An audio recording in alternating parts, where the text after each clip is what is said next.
Well, we're actually going to have that conversation now with Celine Jaggernaut, Communications Officer of Womantra. Good morning and welcome.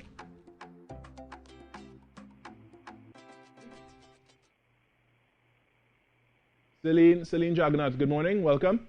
Hi, good morning. All right, thank you for being with us this morning. Now, Thank you for having me. all right, so we're going to jump right into it. The topic in the forefront of everyone's minds, it's the gender-based violence, violence against women and girls, and the fact that it has been a problem for the longest while. It is continuing, and it is getting even worse as we're seeing more and more cases of young women being kidnapped. They go missing. Older women as well. Women being attacked, women being abused in so many ways. And the question is, how do we even begin to solve this problem? Well, like you, I am sometimes left speechless. It's obviously very devastating that another woman has lost her life to gender-based violence once again. And like you said, it's not a new conversation. It's one that's been going on for years. It's a conversation happening across social media, and it's one that's intensely continuing amongst NGOs as we try to agitate and mobilize communities to stand in solidarity with the families of victims and survivors, as well as with us as we demand urgency from the state in dealing with this crisis. And I think that's where we need to start in addressing it. How do we, as young men and young women, how do we even start addressing the issue, like pushing the conversation forward to more than just conversation and going from conversation to action, because action is what we need.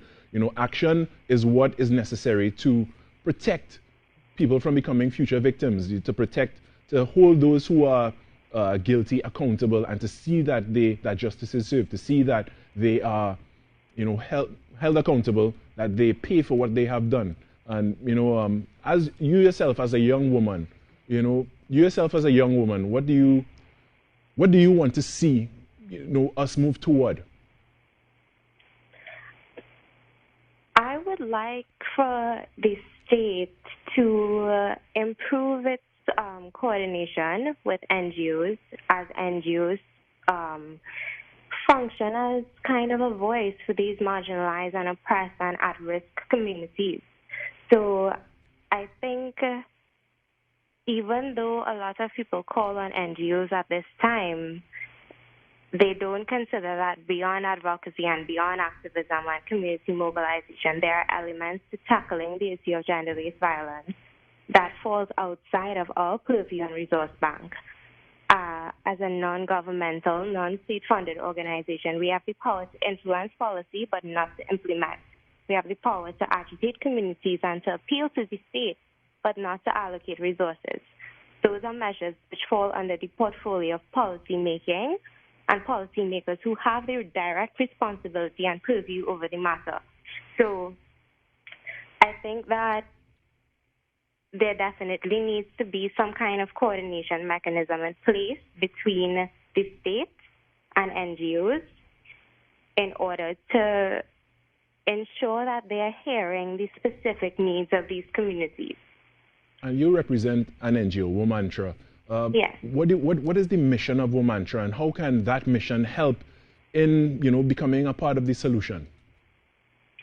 Well, Womantra, as an organization, we focus on advocacy and activism and challenging the narratives that are currently out there that perpetuate injustice.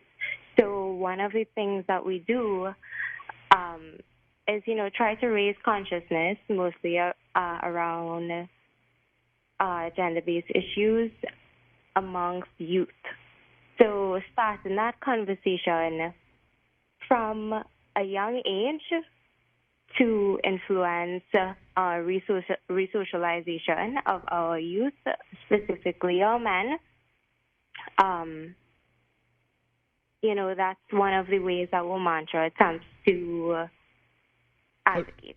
How do you tackle the topic, two topics actually, of toxic masculinity, one, and two, rape culture? Because it's still a thing that is taken very lightly, and it's still a thing that is something that we need to address urgently.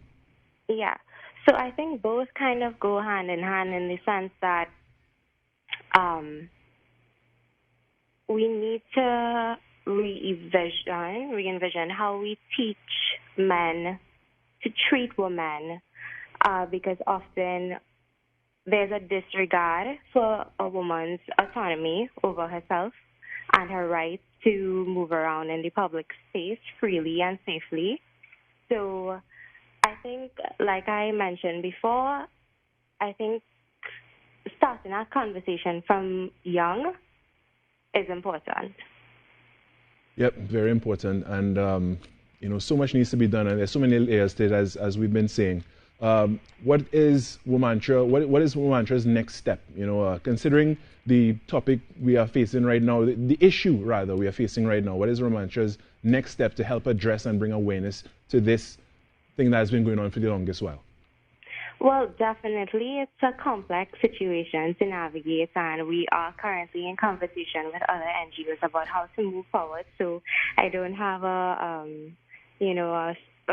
specific answer yet, but we are going to continue demanding urgent response from the state. Just about a year ago, we would have made recommendations to the government for tackling the gender-based violence crisis. Some of which included establishing a social fund to assist NGOs, establishing a multi-stakeholder mechanism to improve coordination between state and CSOs, and the provision of adequate financial and organizational support for national systems that are in place to deal with these situations. So we are going to continue demanding urgency, and we will continue to mobilize communities and ensure that their voices are heard. Celine, I want to thank you so much for joining us this morning, and we're going to continue bringing awareness to the topic and the issue. I want to thank you so much. That was Celine Jagannath, Communications Officer of Womantra. Have a great morning.